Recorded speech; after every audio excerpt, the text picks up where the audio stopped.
call the work session for today, November 21st, 2023, to order. And we'll just go ahead and get started on this. And I'm going to punt this over to Community Development.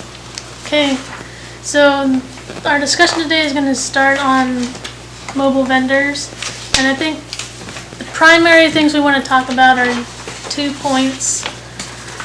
First, we want to look at some proposed new locations, and Chris and Mel can maybe talk a little bit about the reason for changing the current locations. And then the second thing we'll discuss is this wording in Title 15 for mobile vendors not being allowed to remain in place overnight or in city parking lots. So, I don't know if Chris or Mel, you want to give like a brief background on? Thank you, Yes.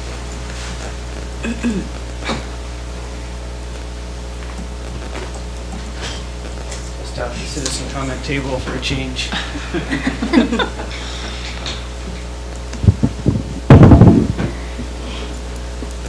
Hello, Planning and Zoning Commissioners. I'm Chris. I'm the City Clerk, and I'm speaking to you in that capacity tonight. The Clerk's office handles the permitting for the mobile vending, and this year was kind of a bust. There's 10 spots available, 5 were permitted, so on paper it's not too bad, but of those 5, only 1 vendor was actually operating in any, like, on any regular basis. Excuse me. I'm not going to get into the names, but the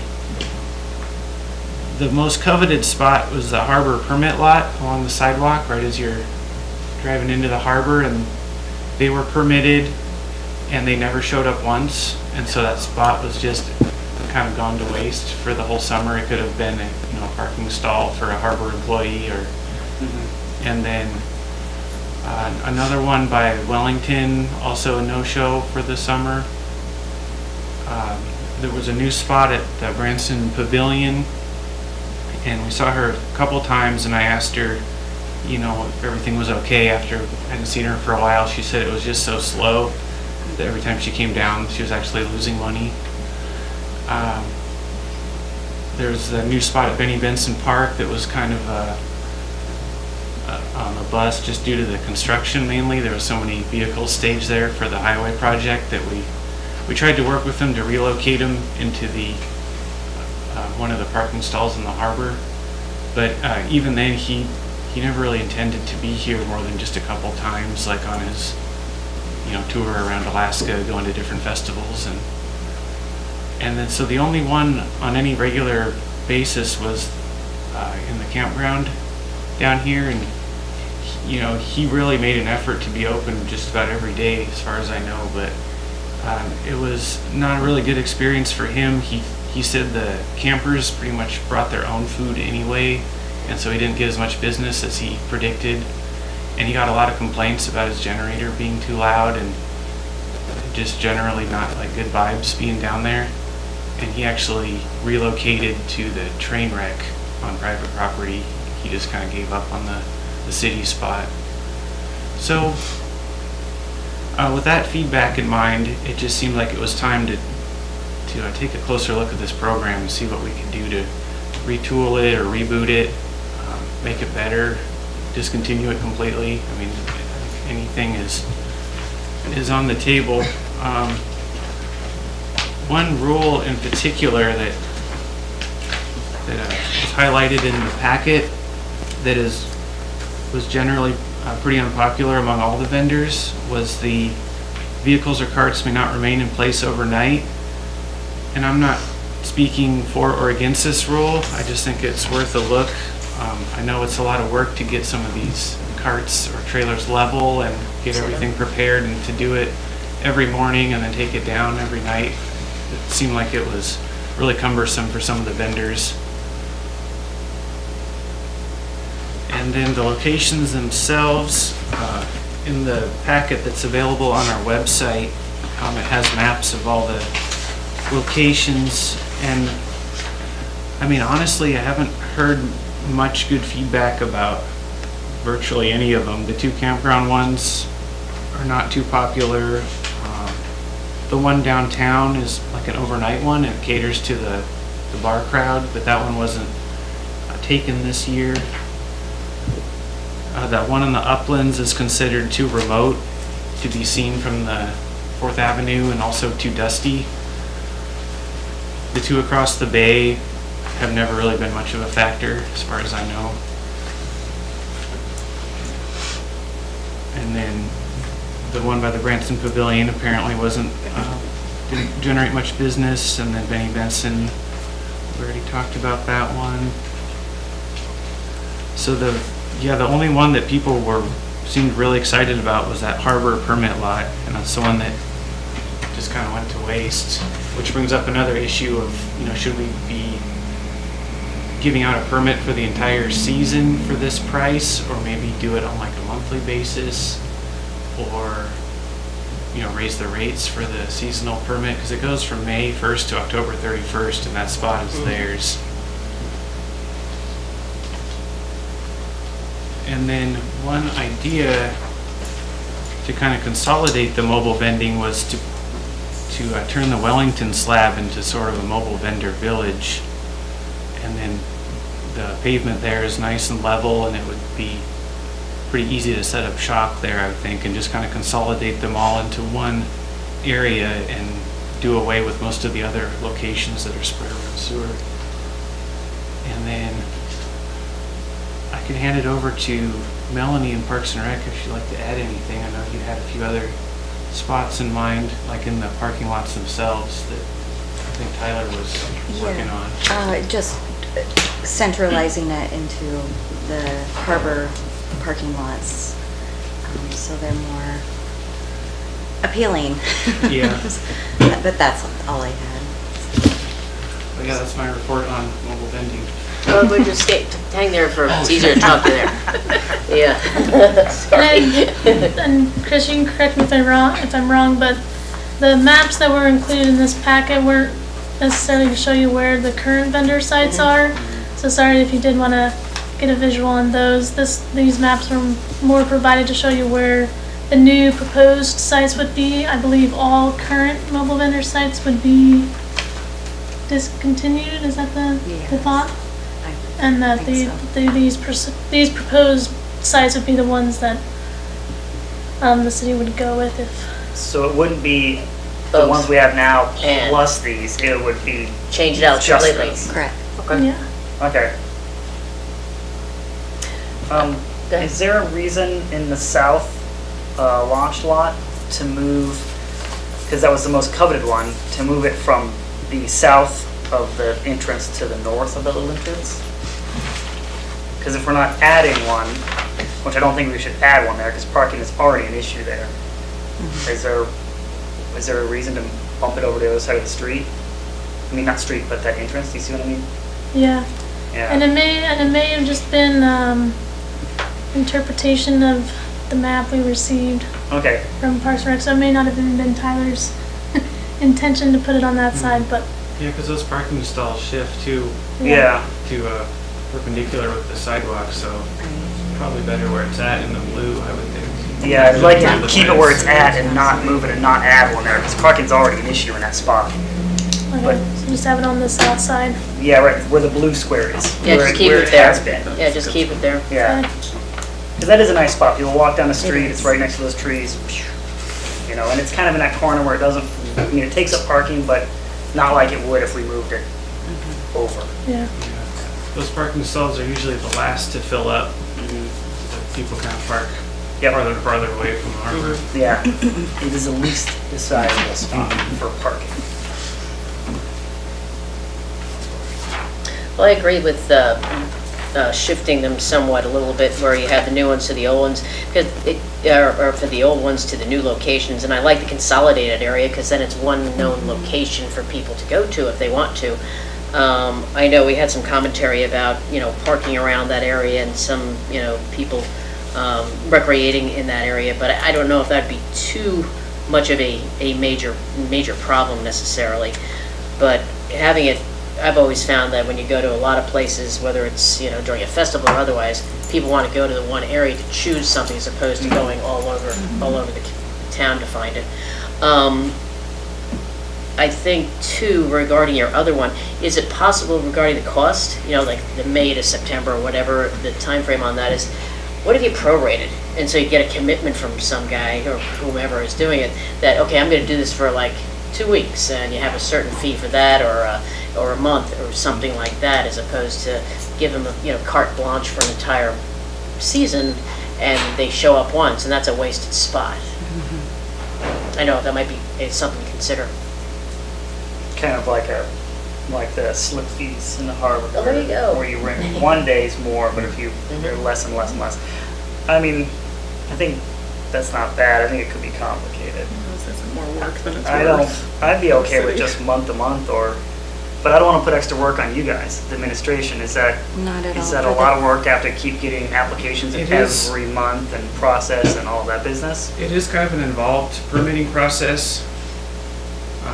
They submit like a $50 application fee, Yeah. and then they have X amount of days to turn in all the required paperwork, photos of their vending card, proof of insurance, things like that, and we run it through the risk manager for the city, and so it would be a kind of a tough thing to just kind of hand out permits on a Okay. quick basis. So maybe 30 days is a consideration, Yeah, and then if it's not used, It's on them. like, it's on them Yeah. and ideally open for someone else that would be interested. Yeah, I we did could- hear that this summer from the e-bike people that wanted a hotspot and they were pretty upset about it, So you're saying that the month to month would be difficult to process them, or it wouldn't be? I mean, it's possible. Would it be better to do a different duration? Monthly permit. I mean, that makes sense. I It'd mean, be nice to do it ahead of time if possible, like, and get it all done and squared away with before the summer actually starts, and not have to keep issuing the permits. can we do a month to month with a deadline? So they all have to be in for the whole season at the same time? Would that make it easier? Is that doable? I think it's doable. Because that would make it so that the administration isn't having to file paperwork like at the last minute. It would be, say, I don't know, it would be X date, beginning of summer into fall, where they all have to be in, and they're for the entire season. And I don't know what the private businesses are charging for their mobile vendor sites. I wonder how far off we are with our fees. I bet we're quite a bit lower. Yeah, that'd be Just a nice to guess. look into. I don't know if they would tell us that. Yeah. The one thing I would say is that I think, for like looking at it from the city's perspective, we're allowing the use of like city land, and we're giving up something for that. But I do think that the great exchange is that one, it creates more opportunities for food, which has been limited. But the thing that I have a tough time with is that squatting concept of like you buy a spot and then you don't use it. Because then it doesn't generate any sales tax, and so we've given up this spot, and it could be generating sales tax, and it also provides, not that we're just out here to get sales tax, but it also provides, like a food opportunity, which is like, whether that's people that are working in town, which is, I just see a lot of like food trucks is a great place for workers that are here, they can go like grab food real quick or something like that. So I do think that type of business is important, but if maybe there's an agreement piece that like I agree to operate my business and not just like go through all the paperwork and just get this spot but then never really use it. And so maybe there's some kind of an agreement that says I will. I mean, it's gonna be hard, you can't really track people's days, but I do think having it in there that I do agree to like honestly like operate on a regular basis or something like that, so they're just not squatting on spots. So that's my city. Yay. hat. One suggestion I received from a vendor was that the vendors would have to turn in sales logs to the city to prove that they've been operating. And this vendor was saying that because he really wanted the spot in the harbor, and he wished that we would have some reason to, turn that spot over to him, since the other person wasn't using It's it. just occupying the space and not doing anything. Yeah. That's a good idea. I think it'd be difficult to, like, if we put in a clause to tell them to come in, which I think is a good idea, but that they would have to be there for a certain time, but I think it's gonna be hard to, pin people down and make sure they do that. But if they did have to turn in a log and say that they needed X amount in a row, or they're forfeit their month, then that could, kind of hold them a little more accountable, because if they, then it could just be like, oh, it's written down, you didn't come this many, so-and-so is already in line for your spot, we'll give it to them. That's sort of a difficult enforcement kind of thing. I don't know how you, Well, but if if they it's have all, to turn in logs. yeah.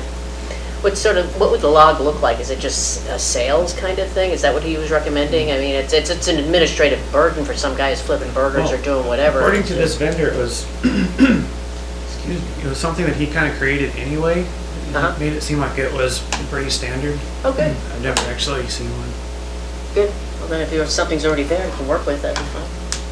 Jason? I believe finance actually, like, we don't track it on time, but I think quarterly we get reports of sales tax by vendor Yeah. in finance. So that would be a little bit late, but you would be able to go back historically and say, yes, this person did operate here. It wouldn't chop it out so much by, I think the borough has access to almost by day or like smaller increments, so we just see the quarterly reports, but that information might be accessible from the borough specifically.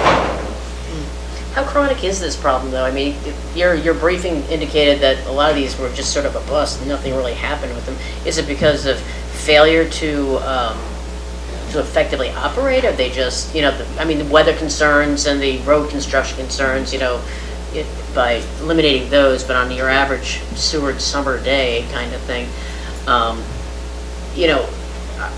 is it they're just not committed? I mean, it just seems like an awful lot of time and resources to put in your, to prove all this stuff and then not operate. I don't understand why that happened or what prompted any of that.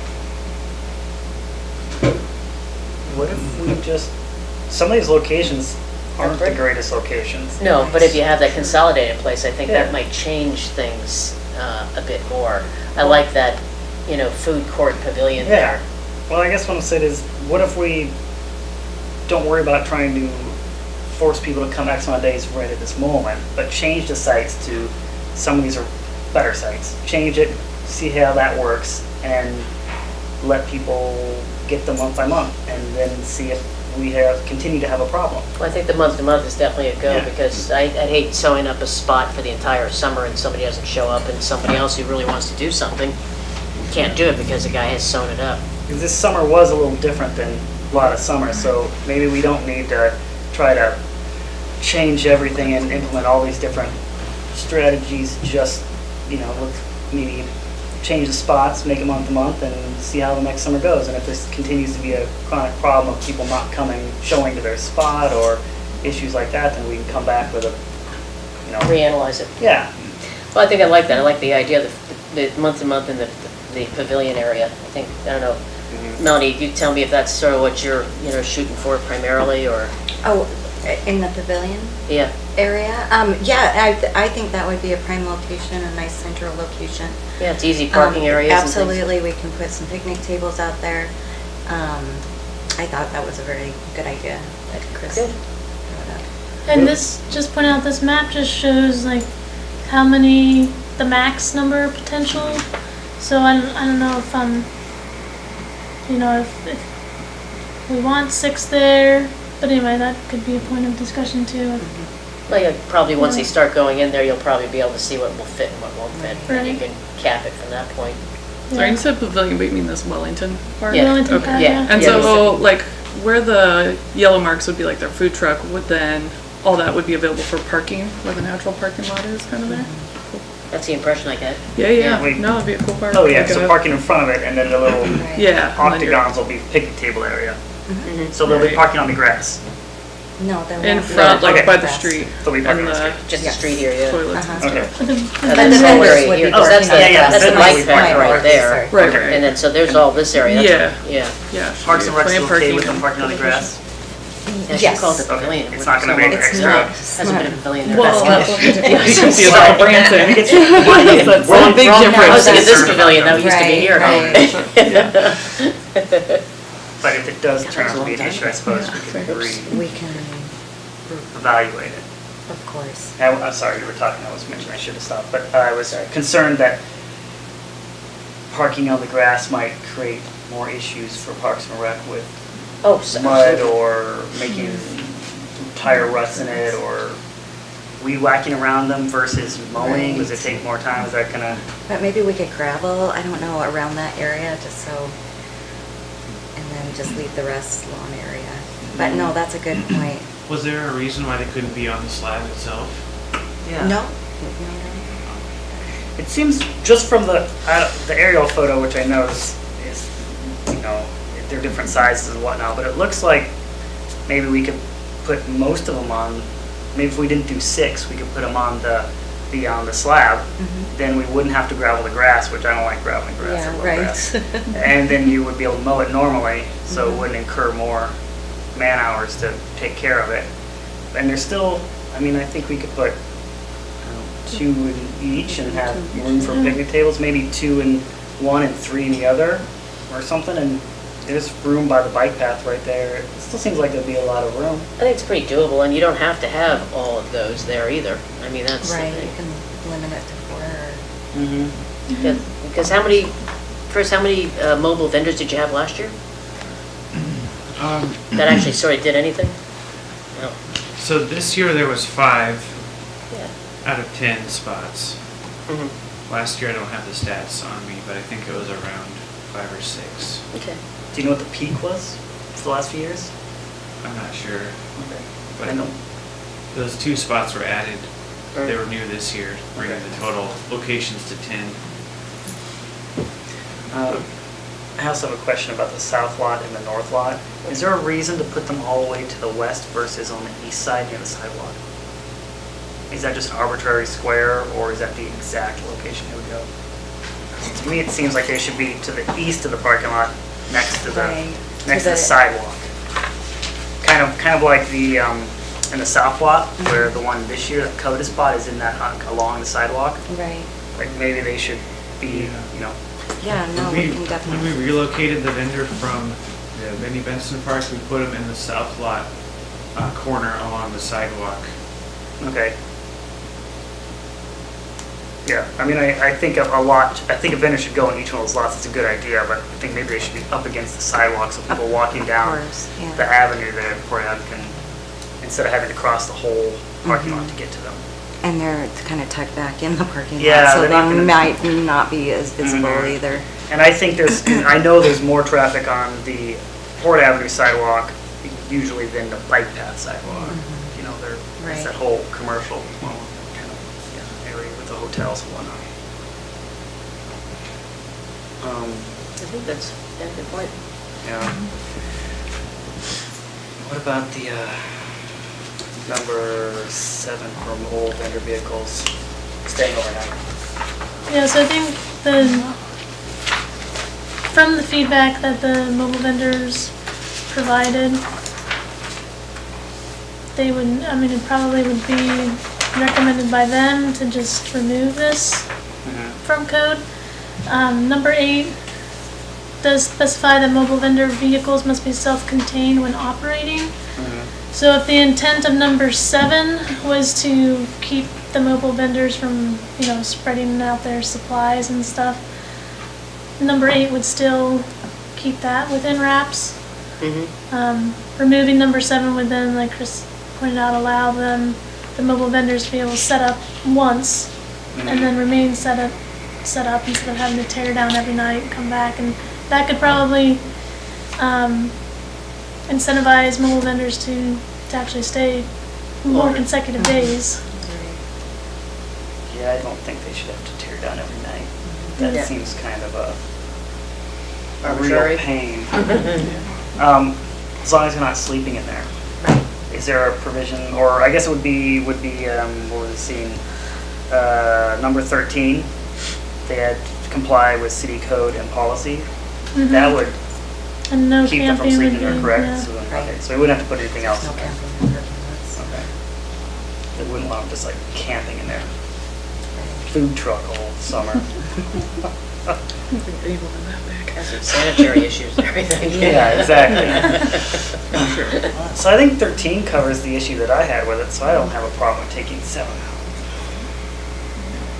You know, No, I think you're right, and I think it would be a huge headache for people because, you know, to speak to what Courtney was saying, to incentivize people to actually want to do that. Yeah. If you make it a little bit easier for them, but just make sure they stay in their lane and not sprawl Mhm. everywhere, it would, I think, be a pretty good idea. yeah. And the vendor spots are designated as 10 by 20 feet, so in theory, they shouldn't be spreading out beyond those Right. dimensions anyway. They shouldn't have additional cars or vehicles next to their cars. It's just contained into that It's that box. space. Mhm. Yeah. And a lot of these lots, or most of these spots, don't have overnight camping, so It'd stand out if they were sprawling yeah. and doing So stuff. that would go back to number 13, you know, city policy and code. I like that. Does everybody else have any thoughts? I just, going back to how we got this map of the proposed vendor sites, I was wondering if we asked the vendors, like, here's the lots we have, we can do it, where would you like to be? Is that, I mean, we can say no, of course, but maybe we get a better, like, we're just assuming we know what a mobile vendor wants, but, you know, and then the other thing too, I think what I'm hearing from their feedback is they get locked into one spot and it might not have panned out the way. So I think having a month gives them, hey, maybe you can move to another spot, or like this didn't work out the way you wanted. Yeah. I think, I mean, they're a mobile vendor, so like, why should we lock them into one spot? Like, give them the mobility, right? Yeah, the vendor that was operating the campground was, you know, decided to move to a different spot just to try it out, and he wanted to do spot number 8 that was near the Wellington slab, but it was like, you know, even though that vendor hasn't showed up all summer either, even though it was another no-show, we couldn't just transfer him because there's no provision for doing that. And then, of course, the harbor permit lot was his other choice. We couldn't relocate him there either because it was already taken. So he wasn't allowed to move around to try other spots, unfortunately.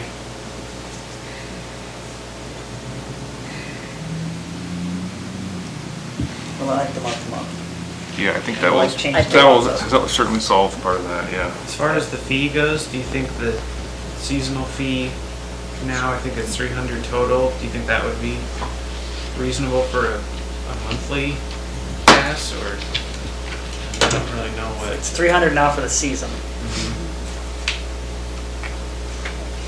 I have no idea what a vendor Yeah, I don't pays for either. a spot. 300 a month seems steep to me, but I have no idea what going rate or anything like that is. What's a parking spot cost Well, for a see, month? A seasonal permit is $100 For a for parking a spot? harbor. Parking. Okay. Yeah, but you don't have an assigned spot and you're not making money off it. Yeah, I'm just trying to compare the two. Oh, yeah. Maybe it's just split it in half from 300 to 150. I mean, they're making money on it, but it's not, you're not giving them the whole, you know, charging the whole season's rate for 1 month. I don't know, I mean, I $100 just, a month. Because it's more months, it's more than a few months, Yeah. ideally, in our season. $100 seems fine to me. Yeah, it seems pretty reasonable, although I don't I know feel what like other the city places makes cost. Yeah, I money know, on it. yeah. To bring something Pretty in clueless. for people. And it said the city makes money on it, on 100. Bring something in for people to spend money on and enjoy and whatnot, and then the city will get some feel- sales tax from what Yeah. they're selling, so they get a little bit of benefit from that I standpoint. feel like a vendor could definitely make $100 back in a month. I would hope so, or else he's, you know, Yeah. Does that sound reasonable? You know, do you have any comparables anywhere, or ideas? No. Yeah, Was there any feedback I'm sort of on the shooting in dark $300? here. But yeah, Oh, yeah. that's a number that we came up with when we discussed this. Okay. It was $300 per month, and then maybe $1,200 per season.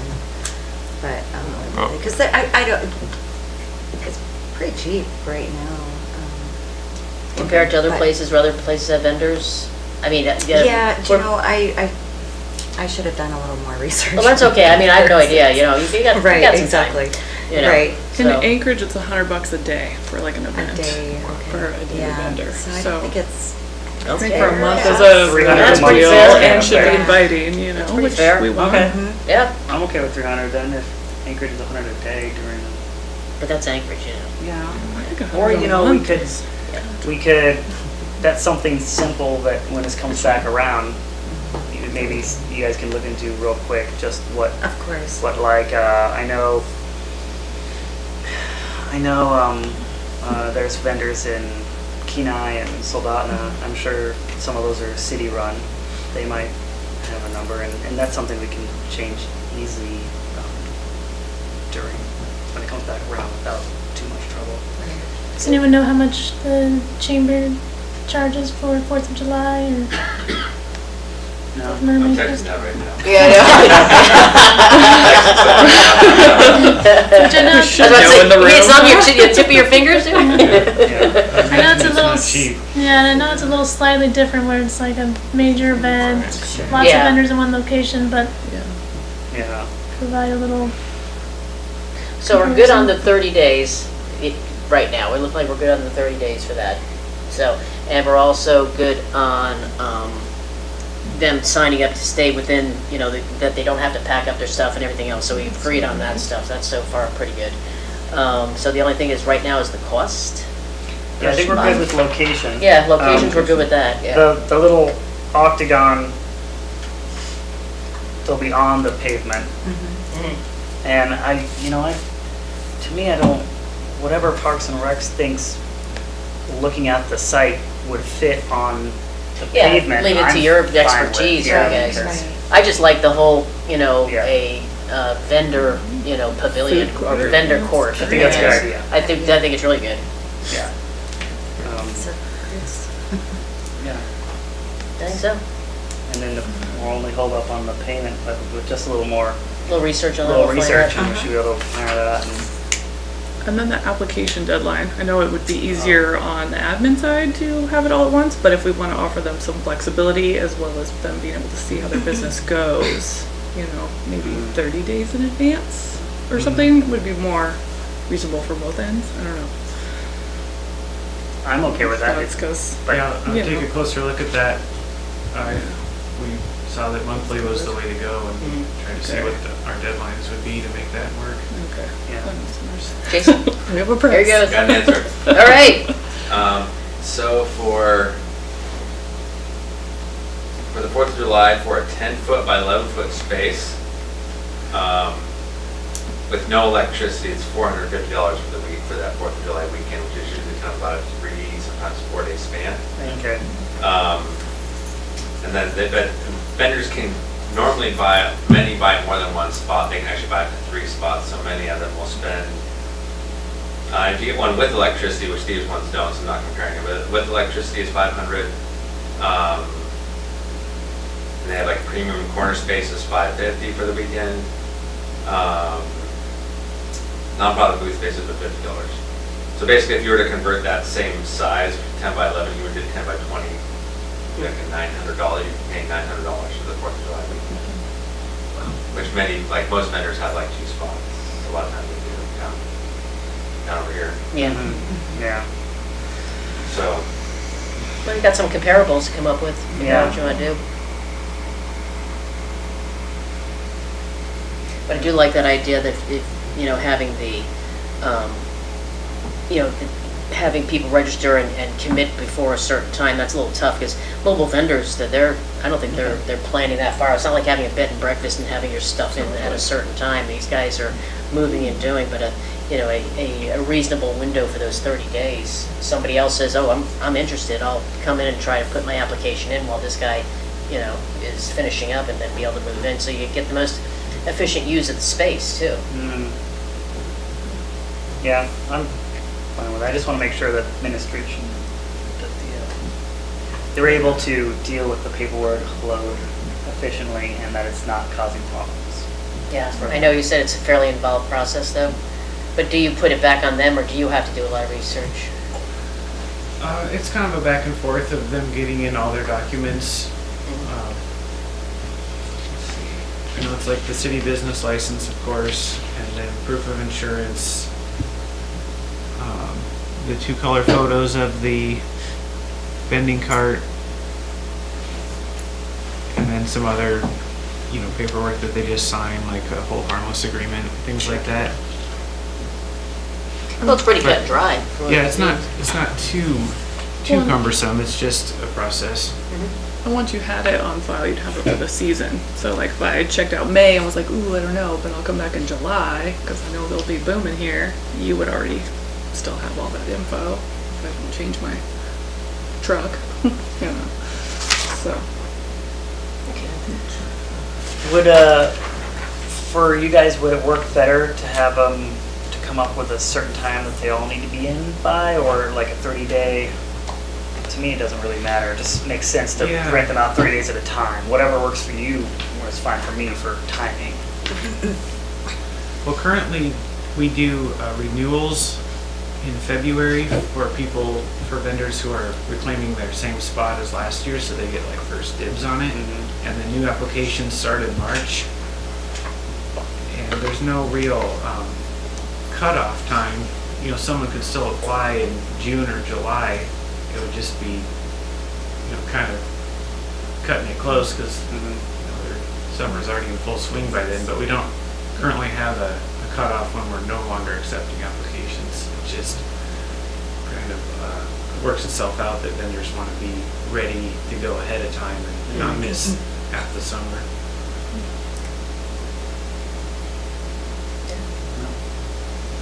Well, basically, if you have people up there and they don't get their stuff in time, then you can either have a wait list, at some point so people get in. First come, first serve. Whoever's the most efficient gets the spot. And it is a wait list now. If the first person to apply with the $50 fee is first on the list, and then someone else could apply for that same spot for $50, and then if the vendor one doesn't complete their paperwork within the amount of time, I think it's 30 days. It's quite a long window, 60 days actually. So if they don't complete the application within 60 days, then it would go to The next the guy. next person, but that's kind of a long time to wait. Is that a code thing, that window, for 60 days, or is that something you could just change? I'll look into that, because it really shouldn't take 60 days. No, No, like, from what you just read off, shouldn't take 60 days, no. we should change that. Yeah, totally.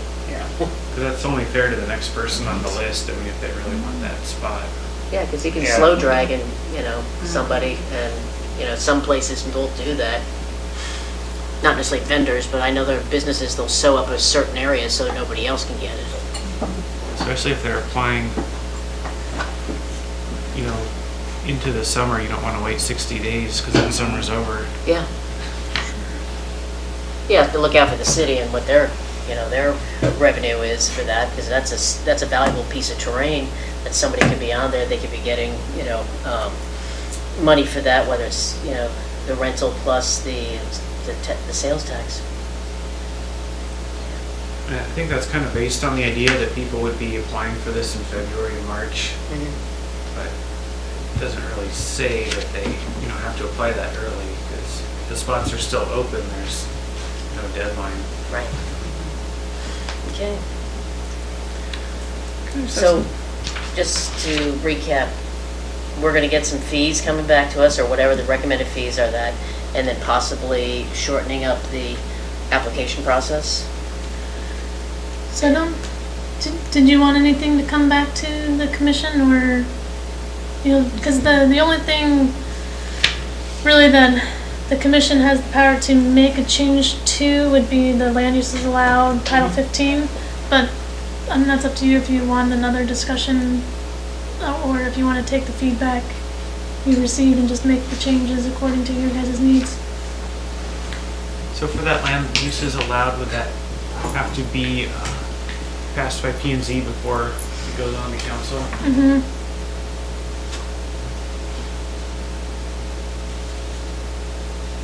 Do you think we could get that taken care of and then get it to council before like February? in that timeframe. Yep.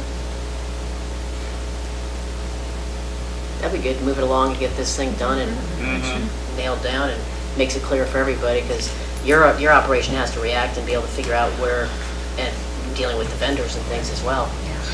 I guess the only thing I can think of is if there is anything that you need to change in code, then I could include it in this resolution that the P&Z had discussion and recommends whatever changes are being brought forward by you, but Sweet.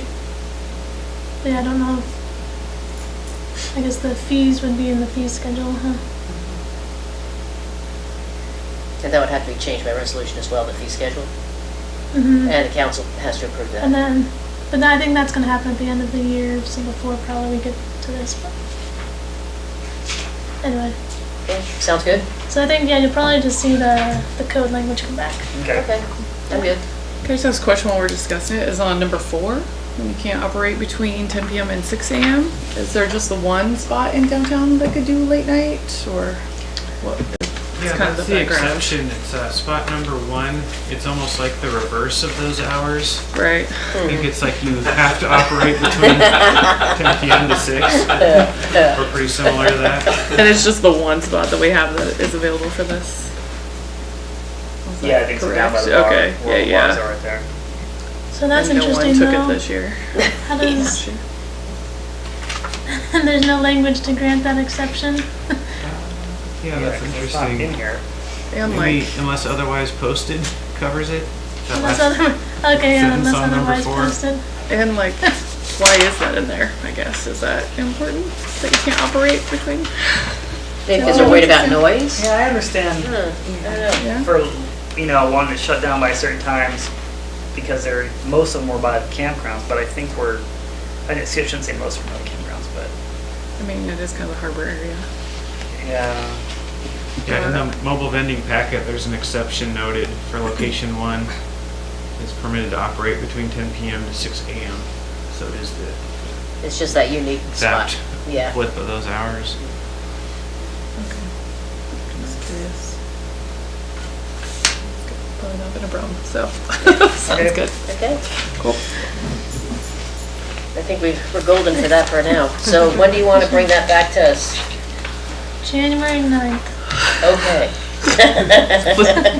The January everything 9th. meeting. It's gonna Be there. it's gonna be a long meeting, so. Good times. Time Okay, to prepare. so we can move on to cemetery regulations. I think so. Everybody good with going into the cemetery? Thank you, Quick Pack. Yeah. Thank you. Okay. Thank you.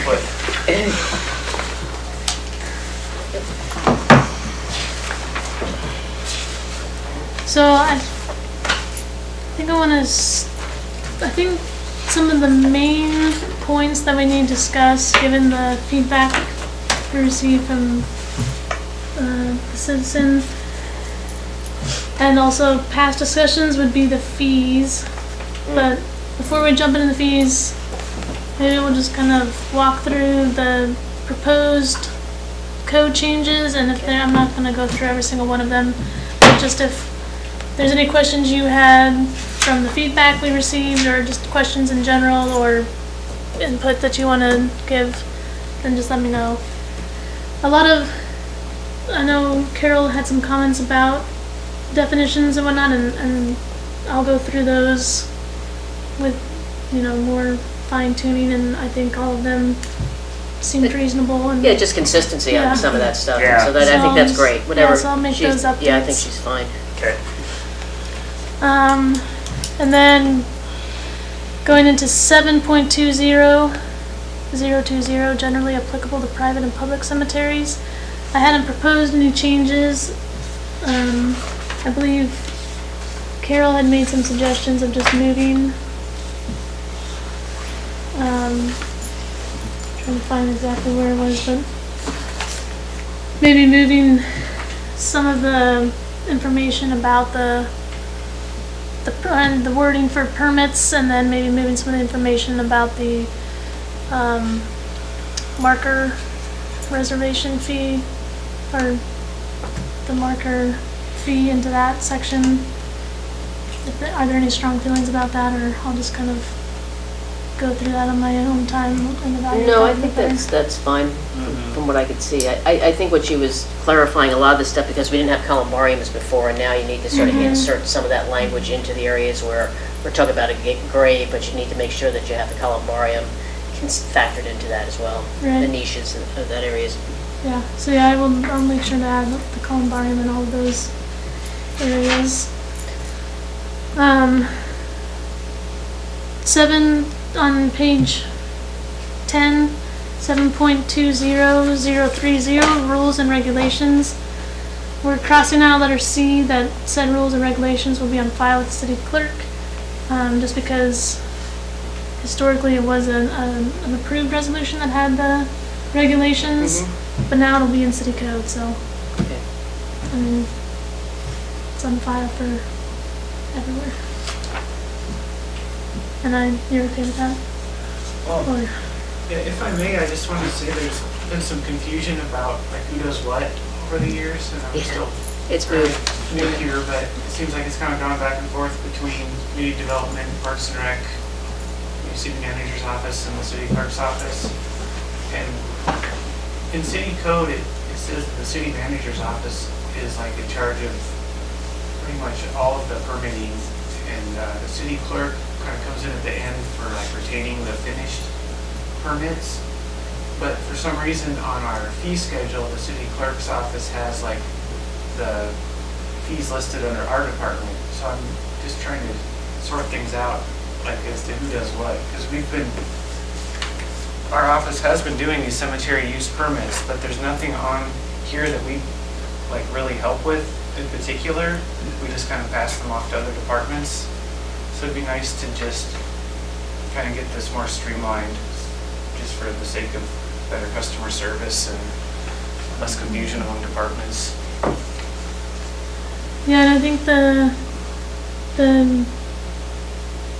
option we're kind of looking to do is to put the permit application on OpenGov.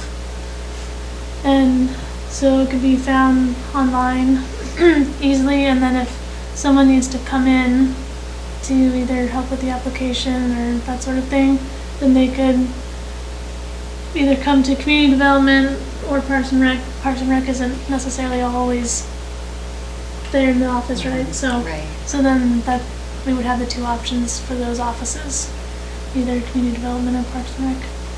But then probably having all the fees be Parks and Rec. Parks and Rec. Because, Parks and Rec obviously does a lot of the fee schedules and things like this, winds up dealing with fees. And community development, I don't think really has any hands-on money stuff and dealing with the money With the portion. cemetery So, now, yeah. yeah, makes sense. And then Chris would just launch the permits once everything else has been satisfied.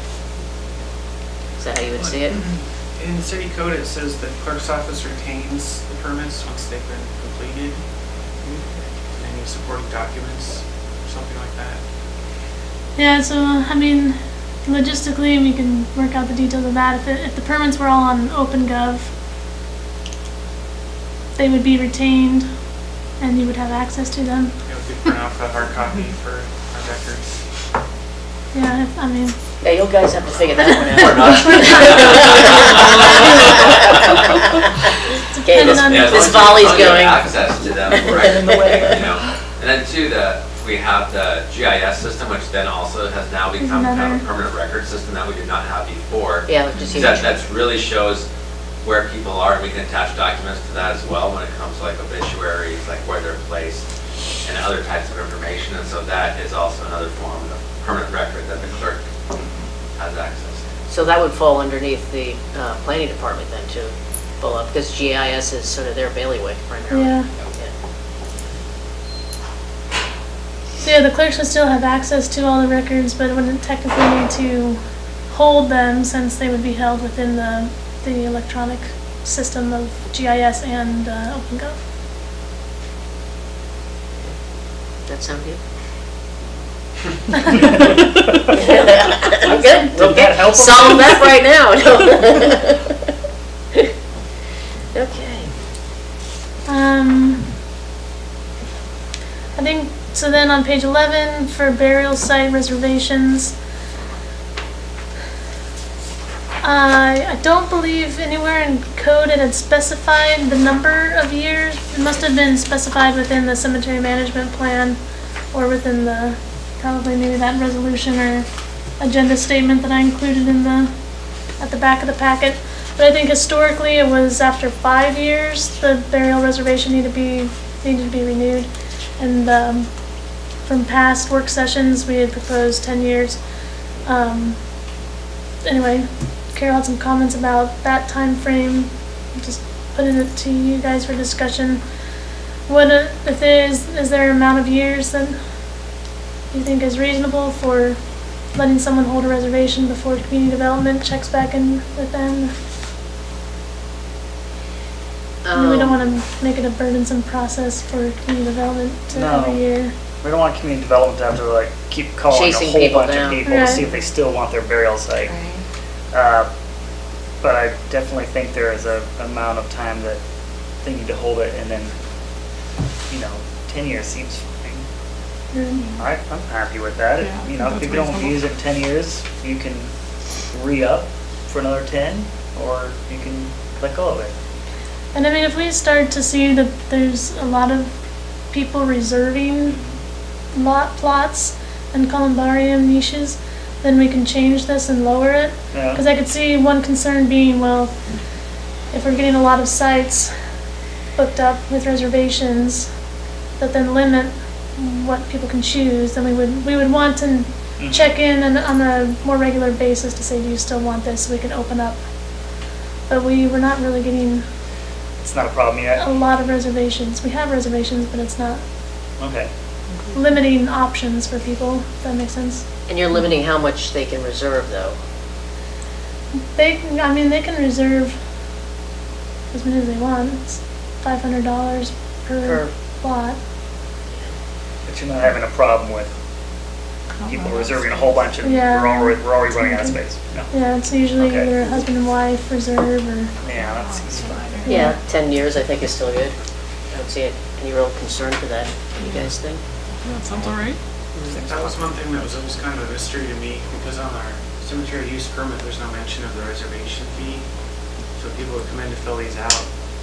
I'm not sure if they had already done like a $500 permit at some point in time, or if they were skipping over it. yeah, because the burial reservation is a whole different permit. So if they had reserved it, then they would have paid the $500 fee, and then the burial permit they would still need to do. They wouldn't, the $500 doesn't get put towards their permit sort of thing. Because this is Yeah. only $25, so it's hardly anything compared to the 500. Yeah. And then the $100 grave marker deposit, which is something they would get back. And even that Which- seems really low. Yeah, it is very low, because came about in, when they originally did this resolution, or there was some discussions on that. I think Selena had provided that information to me. It was $100 back in the days, because that was the average price of what a headstone would be. So if somebody didn't do it, then the city wouldn't be out money putting a new headstone on there. But now it's significantly different in the prices, so we're going to have to Yeah. look at that for pricing for people. Yeah, do we want to look at the fees right now and discuss that, or finish up? Let's finish up. Just keep going down Let's the keep line. going Okay. this thing, yeah. Okay. The next two sections on grave preparation and standards for grave markers, we did add a substantial amount. A lot of what we added did come from the resolution on page 19. Resolution from 1997, so some of these regulations were already already in place for the cemetery, but hadn't really been in code. Okay. But yeah, they're pretty basic, and then just number 5, being more specific about that excavated materials need to be removed from the site, and if a mound is left, that the grave marker and grave preparation deposit would not be refunded, because then that money would need to be used to pay Somebody that- someone to come Mhm. clear that off. I'm okay with 1 through 5, it all makes sense to me. I'm good. Yeah. But And then the standards for grave markers, I mean, we can, mostly on the marker requirements, and this, I guess, we talked with Parks and Rec if there was specifics that you guys wanted for ease of maintenance. But I just kind of kept it general, without getting into too many specifics with measurements and that sort of thing, but we can, and we can make it only flat markers, no headstone markers. Or, right now, we just have general measurements of not larger than 4 feet by 2 feet at the base and then 3 feet in height. I'm okay with that unless Parks and Recs, Yeah, that's good. if that works for your maintenance of the area. It's tough, I mean, right now, the city cemetery is tough to go get around. It's tough for them to mow the lawns, to weed whack and everything else like this. It's very time consuming. So, but I don't know how you fix it because you got all these graves scattered all the way around there right now. I don't know. Well, we could go to only flat and only have to deal with the ones that are already there. That's true. I mean, that's what the Legion does. Everything's flat. I'm not opposed to that either. I know it's the easy way or the best way of, you want to be respectful to people and have whatever they have there. But these days, a lot of these laser etching things, you can have a flat one and have an amazing looking headstone, but it's just flat, which I think, makes it tidier for one, and a lot easier for the city to maintain those. I mean, you're still going to have to deal with all the ones that are out there now, but removing the things where they have fences around them and chain links and a variety of other things, that, in my opinion, that stuff should not be there anymore. Go over that. Yeah, I know. Yeah, I'm jumping ahead. Well, Okay. if I may backtrack just a little bit to grave preparation, I don't know if the city would be interested in getting a contract with a local grave digger or heavy equipment operator or somebody just to make sure that everything is dug to specifications, just to leave it to the applicant to make sure. Seems like it could go wrong. Lived here a while. He's so subtle. I heard there's a guy in town who does an excellent job with a mini excavator or whatever Yes. he uses, and I don't know if it'd be feasible to just get him on lockdown with a contract, just to make sure everything is So perfect the way you want it. whether the person hires them or the city hires them, it's probably going to be the same person in town. Because it's only so many people. Well, yeah, but I'm just trying to say there's been more than one person that has done Okay. work. We can, because I don't know what all it would take for Parks and Rec to establish a contract with somebody. And we'd probably have to add that to the fee. It's an option. Or we could specify in code that the individual who's selected to dig the grave has to be an approved contractor that the city has already specified. And it meets the Okay. standard criteria for your graves because Yeah. there's I like that. because there's, as you know, there's I see. graves out there with big humps on there, the ones that are all rocky and uneven and things like this. You want something that's going to be able to be presentable and you can work around them. So, and then I don't know what all that would take too, because we would probably want to have at least a couple different options and not just one. So I don't know what an individual would have to go through to then be approved by the city. I mean, Well, they'd certainly have to So- agree to the standard by which you've got written up in the code. Yeah, I think they would just have to agree, like you said, just agree to it and be an equipment operator. And if they don't, Yeah. then they lose the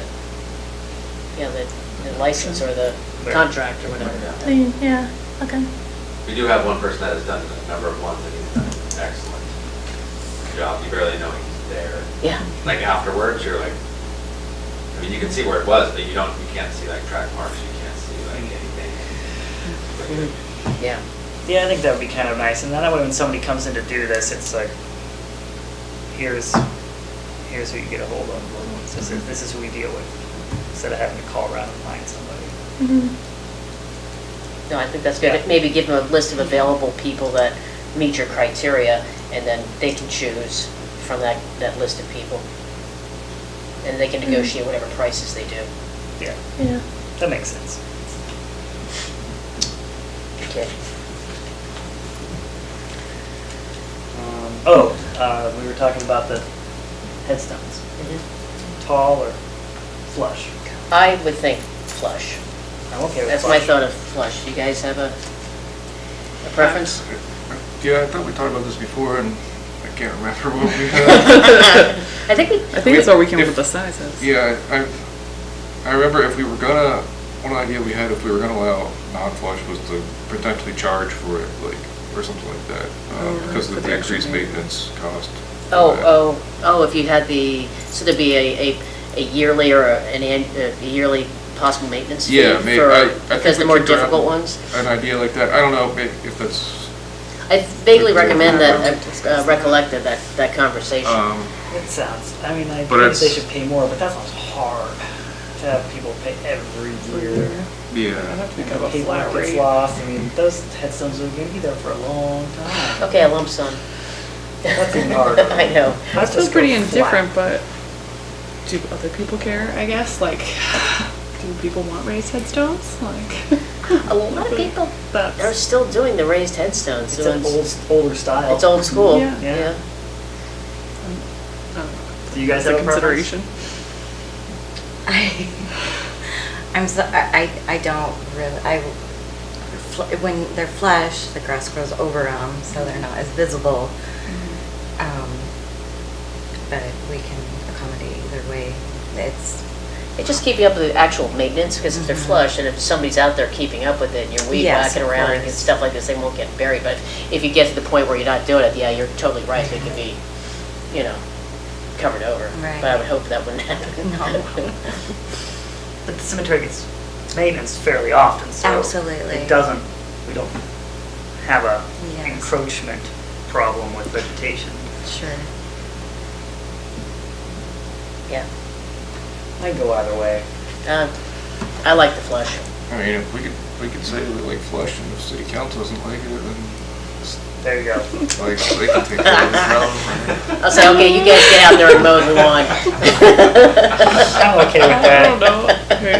Vanessa, do you have I a? just feel torn if someone wants the bigger upright headstone, and they're gonna pay the extra for that, and maybe there is a little extra fee to the city then for long-term maintenance that helps cover that, but a family member should be allowed to have that, I guess. I think it's gonna Devil's be. advocate. It's gonna be hard to make sure there's an extra fee. I mean, not really if we take a deposit on their headstone, then what they put in, probably not. I don't know. For how many? I haven't done a years? thing here. I mean, some of those headstones have been. Should be one fee. They've been mowing there for a long time. Well, other cemeteries do that. They have maintenance fees, which is, doesn't matter who's in there or whatever it is, they just charge an annual, up in Anchorage, they have maintenance fees for the cemetery. If you've got somebody there, you're But who getting gets paid. billed for that? Huh? Family members. Okay, which eventually I'll leave also. so- Eventually. Just don't see the What if cycle. they don't wanna pay or they don't? Law of diminishing returns. Yeah, so Depends upon how one it is. fee I think is Halloween. probably the best way with that, I guess. It's cold hearted, but it's, cemeteries are, it's terrain, it's valuable land, it's Well, I agree. No, maintenance. it's easier just to make Peaceful, them. beautiful place. Yeah. Okay, let's go with flat. Yeah, I mean, I like giving people the option to do whatever, and where the cemetery is kind of already a hodgepodge. Also, Yeah, too, the yeah. upright ones are way more expensive That's than fine the if someone low, wants to than pay the flat that, ones, you too. know? Yeah. Well, Yeah. I'm okay with either, but I don't think I like the idea of trying to make them pay more, because then you're gonna run into problems with people just being like, well, I don't really wanna pay for so-and-so because I don't really remember them anymore, so I'm not gonna worry about it. So, 'Cause I've I waited think for that's 10 gonna be years. an extra pain. Yeah. So, Okay, since so no since we extra already fee, go around the ones but- anyway, you can just give them the option, then if Yeah. people want that. I'm fine I think with it should be making it allowed, flat. because if they want to pay the extra money for their loved one, I think that's Okay. of value. Okay, you too. guys are young enough, so 25 years down the road, when this comes back up again, you guys can answer for it. What? I said I'm fine with either. I'm good making it flat. If everybody else wants upright, I'm okay. Nope, Well, okay. what if they pay a deposit, right, for a headstone? And so, but what if we just didn't get the deposit back if it's sticking up? I see what you're saying, so that pays, if you don't Their get the deposit deposit back, pays their that pays extra for the maintenance. extra maintenance. If they don't put it in, we put it in the flat one, right? Yeah. That's what the deposit pays for. But if they put in something that's flat, we give it back, right? If they put in something that's elevated, that's requiring maintenance, we don't give it back. They'd have to agree to that, but That that's. feels a- manageable. Yeah, Because, yeah, What do you they'd guys agree think? to losing their deposit for the extra maintenance of their larger headstone. However, that could be I'd worded. be fine with that. that's a good idea. Yeah, I like actually. it. Yeah. Problem Are you solved. guys okay with that? Well done. They just have to make it happen. It's kind of in the wording, right, on the application or the, Yeah, we just have Forms to to the- reword stuff, but. Upright I mean, headstones it's- requires additional maintenance, and therefore, deposit will be, funds will be put toward the added maintenance of that headstone, something like Yeah. that. Is everybody okay with that? Chair Sullivan, commissioners, if you'll excuse me, I have to run home. Oh. But indeed. thank you for the discussion. Thank you very much. Good for work being here. session. We ran them off. Okay. Thanks, guys. So, Okay, we'll move well, on. going into care of the cemetery, we added just more specifications on plants and decorations, Yeah, that's needed. what's allowed and not, and then just some language to allow then for the city to remove anything that is unsightly or inappropriate or dangerous, and that the city's not responsible for the destruction of any of those items, and then added in prohibited acts, the fences and the benches. Yeah, and the benches, yeah. Yeah. If the city, if anybody puts a bench in, it'll be the city putting one in a strategic location as opposed to individuals putting it in there. Yeah. So that's what will be added to Title VII in code. Do you want to see the updates?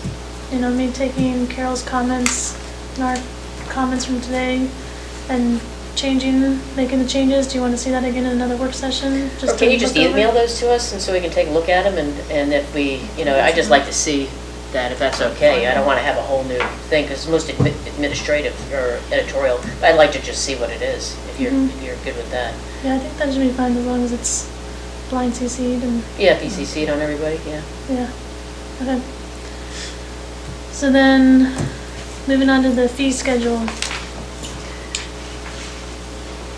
Where did the fee schedule come from? Like the proposed numbers Yes, or? the proposed. So if you remember, and I'll pass these out. Sure, you told me at one point, but. This was I don't from, previous work session. Yeah, I think we had, I think These- they remember, Oh, yeah, remember Now I these? remember. yeah, these Okay. fees were from a previous work session, probably back Okay. in July. Mm-hmm. Just kind of, so yeah, it was, you know, kind of taking the average of what is on the peninsula, and then I also looked at a lot of towns similar in Okay. size down in the lower 48 to Seward. Yeah. But I mean, obviously the grave prep marker deposit of $1,000 was taken from what Chair Sullivan, you know, is a typical price for a headstone. For us up here. Mhm. That's, it's pretty high, but but having had to inter people at the Legion Cemetery and having to pay for their headstones, I don't know if it's just maybe more expensive up here or whatever, but it was the cheapest one was about, you know, $1,100. And there might have been cheaper ones, but it's maybe the cement, maybe the work, you know, just to keep it going. But that's the only reason why I recommended that. And it's going to be hard on somebody. Obviously, $1,000 is not cheap for a headstone. But having been on the side of, you know, people gets buried in the cemetery, and then nobody buys a headstone, and then it falls on the city, or it falls on the organization that has the cemetery plot, the cemetery. So, Right. that's what's there. And the columbarium niche, that price was calculated due to the cost of purchasing the columbarium and installing it and, shipping and installing it. So for each columbarium has 48 slots, and so 350 per slot would then pay for that columbarium. Okay. Nice. And I think they're all fine. I mean, yeah, even $1,000, you know, it's a deposit, and if you can find one for cheaper, you get your money back. Yeah. And it's gonna cost you something anyway, it's not. You'll get your money back, yeah. I think it's, overall, what you have here, I think is pretty fair when I was pulling up the Anchorage, land for their cemeteries and things like this, and what each of these things cost. This is more than fair. And what you've got here for plots of land, and then how much they have, it's pretty spendy. So, I think you're doing a pretty good job of keeping the prices very fair. And I mean, it's important to note that these prices, take into account the value of that portion of land that is now going to not be used, but then also Parks and Rec having to invest in the maintenance of that cemetery year to year. And these are only one-time fees, but they have yearly costs. Yeah. So, It would be sort of interesting to find out how much it actually costs Parks and Rec to keep the cemetery going. You can figure the man hours and the equipment and things like this, how much that actually is, because it's so difficult to get around in that area. Right. And, having the people coming and going, when you have so many other responsibilities in the summertime, you can't do maintenance in the winter. Right. So, but it's pretty spendy. So that would be an interesting find to see how much you actually wind up having to do, because that helps Just, continue the argument. If anybody says, well, that's outlandish, well, maybe you'll have the argument counter to that. and I think with the niche marker, I asterisk that because we will, from discussions that we've had, we'll probably add that Parks and Rec will add that to the fee schedule and just take care of the niche marker, which you Yeah. got examples of with that. That was 194, yeah. So. Just to keep it uniform Makes sense. across the board on the columbarium versus having to worry about if someone is going to get the marker put in and if the plaque is going to look, we're going to have all different colors and all different sizes. Yeah. Yeah, you want some uniformity. It gives it some, dignity. Mm-hmm. Yeah. Yeah. Makes it look nice. Yeah. Good. Glad you did that. Okay, well, there's no more questions about the cemetery. Nope. Okay, I don't think so we can, are we good to move on to the waterfront restoration? I know Commissioner Charbonneau wanted to talk briefly about that if we had time. Looks like we Yeah, do. still have some time. One thing about the application. I feel like we discussed it sort of before, but taking rid of the gender option on there. Was that on the plan? So Okay. since these applications were one is what the clerks currently use, and then the other was like a proposed new option. But if we put the application onto OpenGov, which is what we will do, then I have the option to just put in gender and then a fill-in block. Oh, okay. So then someone A can drop type. down? Well, it Something wouldn't be a push drop down. down, but they would type in. They can type in whatever they want. Okay. Yeah. So then we don't have to worry about getting every single. Anything. I was whatever gonna you say, we want. don't need Option. anything. Yeah, yeah, whatever you want in there. Well, like looking at the city of Kenai, it's not a box at all. Well, it really, I mean, I think Thing. the primary purpose for gender on the application is mostly for records. You know, when people are looking up ancestors or deceased loved ones, it's just another way to search for Yeah. individuals. true. So That it's makes not. sense. anyway. Yeah. But yeah, if we have the option where they can fill it in, then we don't have to worry about getting all of Yeah. the, Okay. the Can I leave it categories. blank? They can leave it blank. Put in a whatever. Yeah. Okay. Yeah. Cool. So that'll be Yeah, that sounds taken good. care of. All right, that's all I had. Oh, that's even fun. So yeah, we'll, just briefly, Commissioner Charbonneau, I just want to verify, we primarily wanting to talk about the grant, the coastal resiliency grant that we've been Yeah, given, or just other questions involving the waterfront and, Yeah, so we don't have to get, I foresee this going to multiple work sessions and taking quite some time. So I don't have to get anything extremely detailed. I just kind of wanted to, if we had some time, to just touch on it real quick, because Parks and Rec was already here, and kind of chat about what, they saw that waterfront section kind of looking like, and maybe talking about some changes that we could do, and then also kind of just talking about a little bit about that waterfront, and maybe just keeping it in the front of our minds that, I'd like to continue pursuing this and finding a way to spruce it up and address some of those erosion issues, which we can't do tonight, but, just Yeah. keep going forward with it instead of losing it in the back burner. right? So, and the commissioners, would it be more advantageous if we move around this table and can look at the maps and talk about it? Absolutely. Yeah. I think just twist your mics around.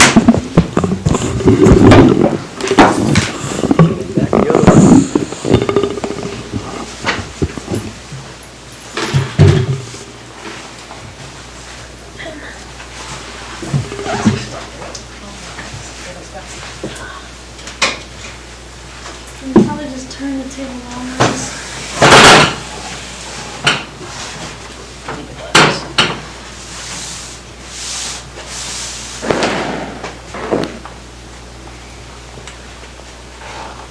Chairs.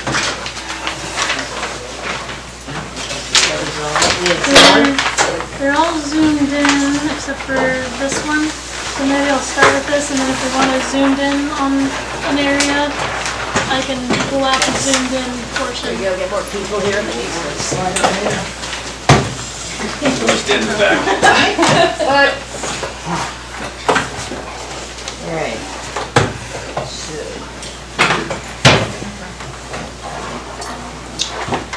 So do you guys have any updates on like where that's, I know that we saw, what was the last communication you guys saw?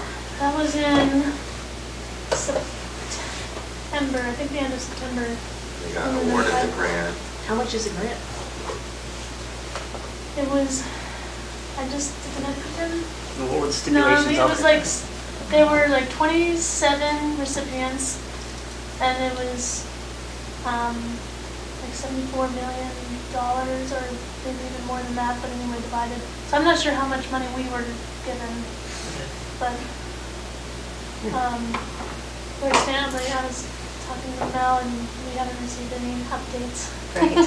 But we have a work session planned with the flood board in March Okay. to discuss this further, and hopefully the flood board will be able to invite Trout Unlimited and anybody else who's behind the grant. Okay. Well, I guess I just start real quick saying, like, I want to make sure, and I guess we'll talk with flood board and all that, but, I don't want this rock to continue all the way down. Okay?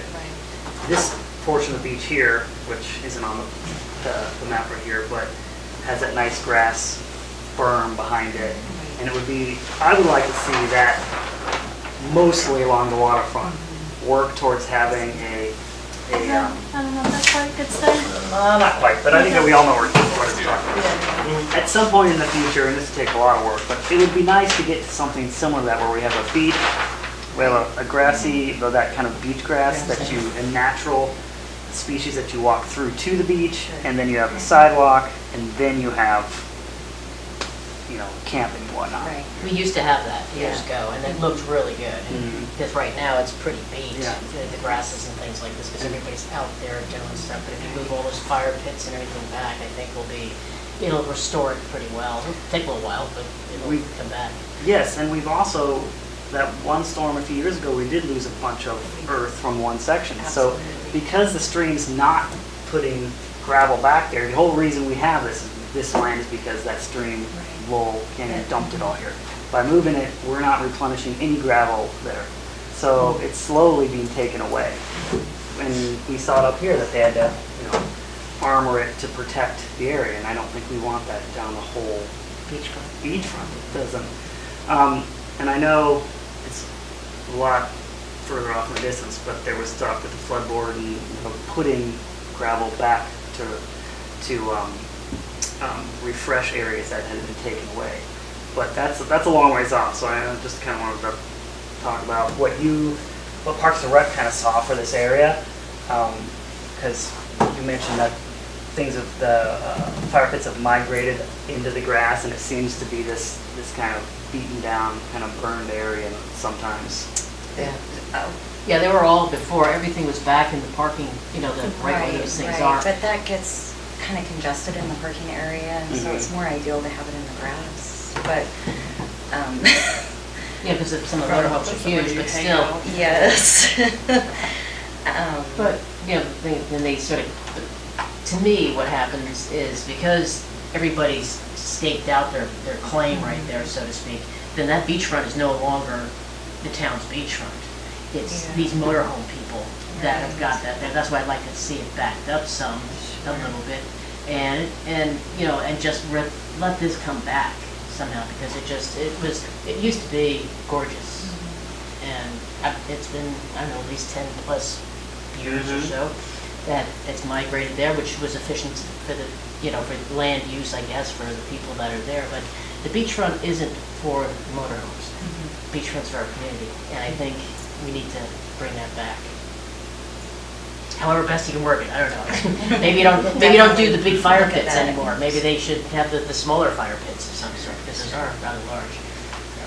I think also, I wouldn't be opposed to, I'm sure people would, but, I don't know why we have to have a solid wall of RVs completely all the way down the front. I wouldn't be opposed to certain areas that took them out and created maybe a campfire area where people could campfire together. When you walk down there, every single RV has their own fire pit. 10 feet apart from each other. Yeah, They're right. all going on a nice day. And And it just seems, those spots are reserved all summer long. yeah. So it's just, taking away spots So adult- Yeah. from those Yeah. premier spots would be very, Yeah, it wouldn't go over no, probably not. too well. I think part of the problem Visitors. too is the fact that some people buy or rent, lease out long-term spots, and they're subletting them out, and they're selling this stuff to other, they're leasing it out to others. So whoever's getting these things, I know I've talked to people about that, and they've actually leased, several spots in various areas, and they're not doing it themselves, they're actually leasing it themselves. Well, that is against our rules. I know. We've caught a couple. Yes, we Yeah. have. We have caught a couple, we shut them down and canceled their stuff, and so. Right, and we do have some blocked visitors that have been doing that in the past. In the past, well, I hope maybe it's policed up now, which I would certainly No, hope. we'll definitely enforce that more. Yeah. But we've just been so short-staffed. Oh, yes, And yeah. this summer it was a disaster. Yeah. It was a tough one. So, And I'm wondering too, once they start, we're looking long-term and they actually do true revetment, I think it will actually give us more land to work with. Oh, when you bring the gravel through? When you bring the gravel through and start putting the gravel out, I think it will actually, because right now I feel like we're all pinched up because you have the bike trail and you have a little bit of this on the bike trail and a little bit here on the bike trail and everyone's camped out. But I do think if we can actually push that beach out more and actually build that that mound up. And I can't remember if they had a name for it. For those areas where they build the beach grass and they have some trees, but it was a something space. But I think if we can actually extend from the make that space bigger, and push that out and build back in, and then keep pushing more material out, I'm thinking that we'll have more room to work with. I just think you go along right here now, it feels so pinched, especially in since We're we're losing land, yeah. we're losing land, and so That's true, because at one storm, there were big hunks, I don't remember where it was, down here maybe, or here. Big Yeah. hunks that just fell off and got sucked out. Right. yeah. So you're right, if we do continue to put material out there, we do build that up, maybe then that kind of solves that problem where we build the grass on the other side, and then we kind of have a, Yeah. And we put the trees out there, and they put that, I remember they had some types of Yeah. materials you can put out there, so it actually is meant to like, so when we do have those big things, it's protected, it actually protects it from getting sucked out, because it's all specific types of grasses and trees and, you know, vegetation, I don't know if it's vines or whatever it is, but it is some kind of stuff that keeps that holds the ground together really well. and I think some of this discussion is also best, you know, after we've talked to the flood board and looked at that grant, and you talked with that, like that presentation that they brought forward from that. Yep. I can't remember who created that company, but anyway, someone that helps, an engineer that helps design this whole area. Right. You know, I just think we need to kind of Keep an eye keep out. talking about what we want to do here and make sure that we don't fall behind on How it. difficult is it to get that, you know, is that the gravel that would be, you know, like, isn't the Corps of Engineers or somebody doing some stuff up Lowell Canyon? I mean, that's that whole project, are they gonna take some of that stuff out? I mean, if they're moving stuff or doing things, can they move that and move it down here as opposed to just moving it and dumping it elsewhere? The problem's not getting it, the problem's permitting for it. And that's where it's going to spend time and engineering and money, because we need to have a plan, an engineered plan to give to DNR? state and federal, I think, The Army Corps. Army Corps, to Yeah, actually do do this. anything below high tide. It's worse than that. The problem isn't getting it, the problem is getting rid of it. 'Cause Yeah. that's- Yeah. Right now, there's a place for it to go, is what I understand, with the railroad and stuff that's still going on, building up over there. But they said once that runs out in 2 or 3 years or something like that, was the last number I heard, Yeah. then where are we gonna put it? And we should be putting it back. That's what I was thinking, putting it back there. Yeah, It's there. but that's the time, we need to get on this sooner, is because those permits take time. Mhm. Oh, really? Yeah. Yeah, we won't be able to just jump on it. Like, So hey, who let's do is it. the? And then they also too, like, they know that they have out the riverbed there across from the Bear Creek Fire Station, that riverbed out there, that whole thing actually needs to come down, like, there's acres and acres and acres that need to come down like 6 to 8 feet. And so there is, across on the other side of the railroad tracks there, Why are they wanting it to come down? Because that. because it's built up so much, it's gonna start coming over, it's gonna start coming over the railroad tracks here before too long. Oh, That's oh, where the really? water's supposed to be, but it filled it with gravel. It's so filled with gravel and so much, and they Got it. said that there's however many Huh. things out there, so it's sitting out there for us to get as well. But it's just a matter of getting the permitting, and then you have to pay these, I mean, think about how many trucks and all that stuff going on. Luckily, it'll be during the off-season, but pulling it from there and then pulling it from down here and just start filling it in. So, Would that be a Metco thing? Yeah, the problem's not getting, we have all the material we could ever use. The problem is getting the permits and then finding the money to pay for the trucks to bring it here. That's another grant, Yeah. probably. Yeah. But who would, you know, I'm not familiar with a lot of this kind of stuff at all. Who does that kind of permitting stuff? I mean, is that a city thing? Is that a private enterprise thing? Or how is that? I think the From city would be Army Corps? involved. It'd be that, well, I think we have this entity together that's like Trout Unlimited, there's that Kachemak Trust thing that's in there as well, there's all these groups. So that they would have an entity that would apply for these permits, and then go through the Army Corps, they would do obviously the Kenai River Center, and there's a series of like permits, but I think it's one form where you get approval from all these entities. Yeah, it's more than one. And so, but it's a massive permit that's done for this entity for this specific project. So when these entities be the point man on that, you'd have to reach out to? Trout Unlimited is, they're supposed to take the point on this, right? I think so. Yeah, Trout Unlimited is gonna be like the highest, like the point in this group of people that will help this get permitted.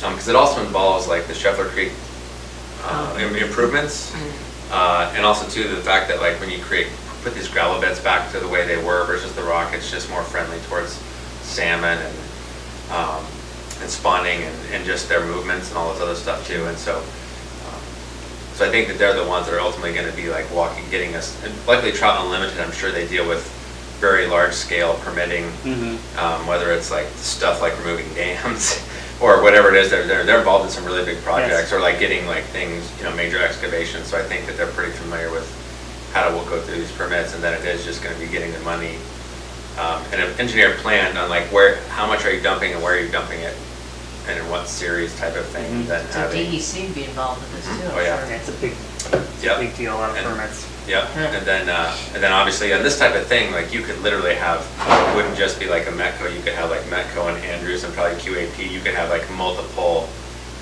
I mean, to move that much material, you're gonna need to have you could have one group working down here and have one group working up there and And be so- bringing stuff, be dumping stuff in because it's gonna, a lot of material needs to be moved. I think the flood board, did you say on March, the flood board and Trout Unlimited? I didn't get the confirmation from Channel Unlimited, Okay. that we're gonna At least the flood definitely board. work with them to hopefully be represented Move in further. Okay, some capacity, that means, yeah, March 18th.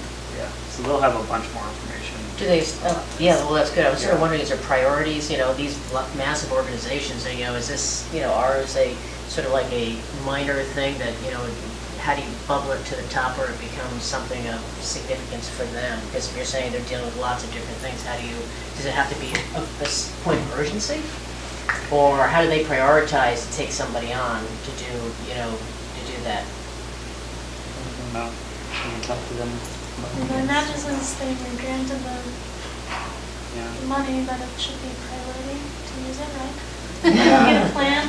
Like, from that last meeting, though, that presentation, it kind of, to me, seemed like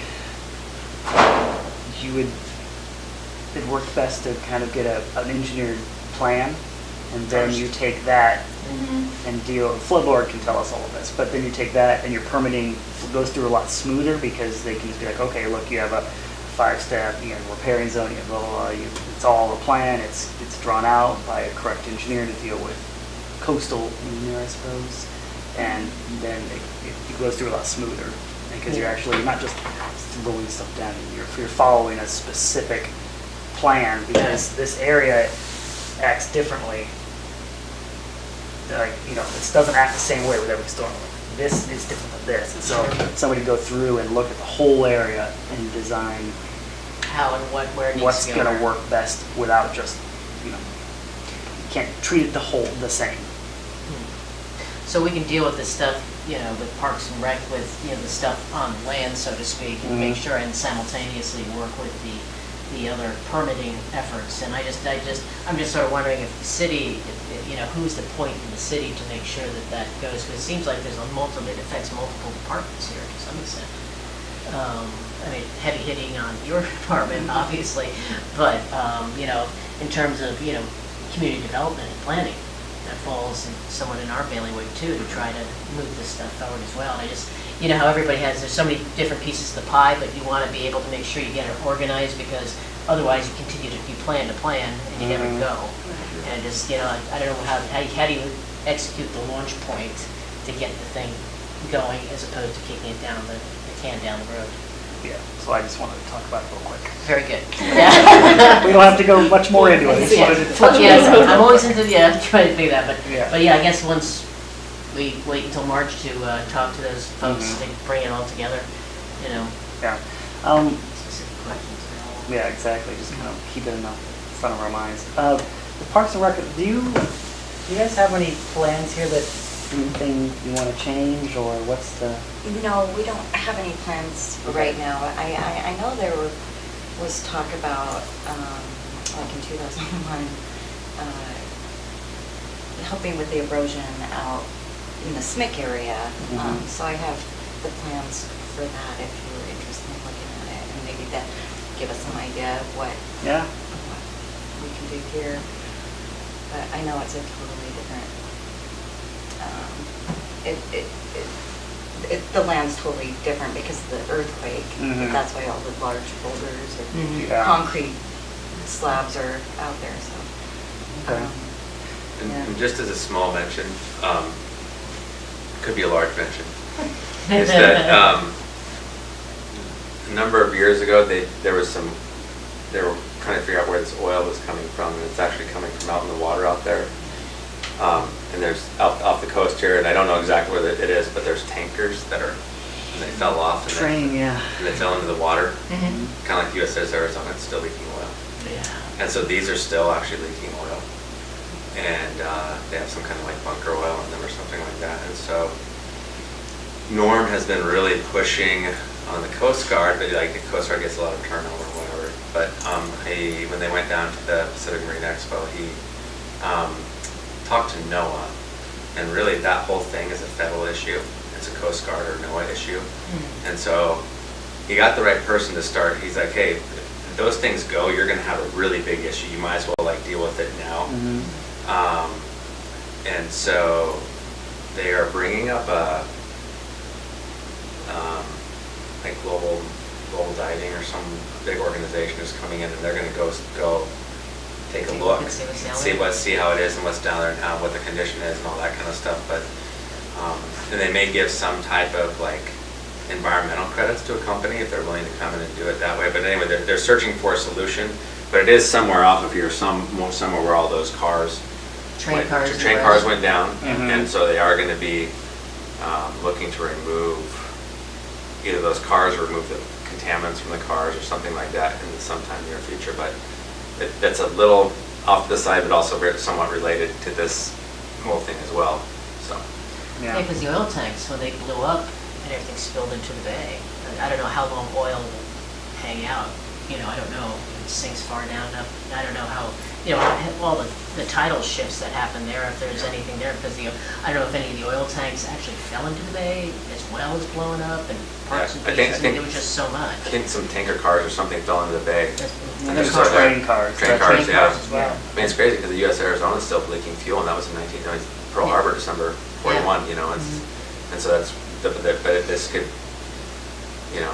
they're ahead of us by a few years, but it's good that they're paying attention to that and that they're going to mitigate that up there. Okay.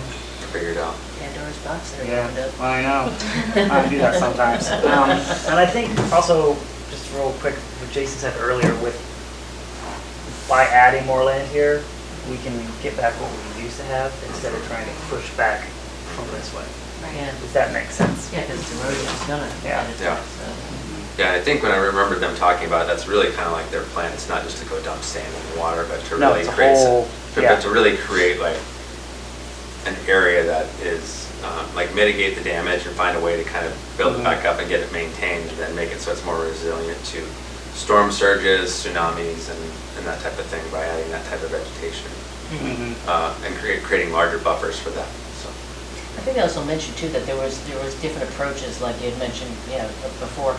You have to do something on this side that's different from over here, and because of it's an eco or a kind of a water system or something like this that's there. Yeah, the whole thing is like, you can't just do the same. It's got to go like different styles all the way. Yeah, I remember that they were showing some different areas, like different ways to mitigate that. There was like one that's like a concrete seawall. There was ones that were like rock seawalls, and there's where they take it and they build it and they cover it up with vegetation and then pour the sand over it, so it's got that structure underneath it. And there was all those different types of mitigating structures. I imagine there's all kinds of different ones I'll be using along there. So what kind of engineering firm, is there something in Alaska that does that, or does that have to be a federal engineering firm? We have to talk to the flood board about that, I think. Okay. Yeah, I think that more in-depth questions will come with them. I just wanted to talk for a few minutes about it. Yeah, I've been talking about this with people since my second year in planning and zoning. How many years have you been on? I don't know. What, do you want to date yourself? Before any of you worked. Yeah. Yeah, so I just wanted to, not forget it. No, you shouldn't, because, before you know it, there won't be much RV parking. Mm-hmm. Yeah. Yeah, some areas it's coming close. Yeah. Okay. Oh, good. Okay. Well, that's good. You have anything else? No, I think just briefly to touch on December 13th would be the appeal hearing. I think everyone is I did not get to read that email yet. Well, I was just asking if you would be available on December 13th. At 6. I will It's a be Wednesday. flying into Anchorage the day before and driving down that morning. So I will be here as long as something doesn't happen. Right. but you can't, I can't guarantee I'll be here. I'll try my hardest. All right, I expect you to be here. I expect to be here myself as well. I will be very upset if I'm not up here, not here. I will do my hardest. I know you will. 13th, huh? It's not a Friday, is it? It's a Wednesday. Wednesday. Wednesday. Yeah, it's a weird, it's a, So the 12th is no, What's that? the 12th is no good, huh? No, because All right. I can make it work. I'll be for Because sure if it not doesn't, here. I mean, the thing is, you can, like you're saying, the appeal aspect of it, you can push it if you have to. right. Both people can't be there or something like I that. can make it work. But if you can't, Okay. it would be great just to get it done and get it done. So then the second question is, if we have the appeal, do you guys still want to hold a work session on the 19th December, of December? If we have stuff to work on, I'd like to hear it. I'm good either way. I won't know. It's Leaves you now, people. December, it's the Yeah. holidays. The one issue with December 19th is I won't be there, so you can pick a topic that year. We can baby You know, If it's too hard and people, that's okay. I'm just saying, if we have something to do and everybody is What does here, code say? I'm down for it. what does code say for us? I mean, we have to have meetings every thing, but what are the work sessions as far as that goes? Because if we have enough, I I mean, if mean, you don't have a lack of people, obviously you yeah, don't have one, people but. have, yeah, I'd have to look into that, but I think, I think in the past there was no meetings in December even, you know, Yeah. just because, lack of people. I know, it drove me nuts. Yeah, so we've experienced that. Everybody thought it was okay to leave for the whole Go on a Christmas. holiday. Yeah. All 5 of us. Okay, well, with that, we will decide to that a little bit later, I guess, if everybody is, are we, The 19th? well, the 19th so the 13th is a. is a go, I is it think. confirmed? Yeah. Yeah, the 19th I'll get back to you. Okay, all right. Okay, and with that, we will close up the work session at 7:41. And who knows how to turn this off? Don't want to run all night in an empty room. What I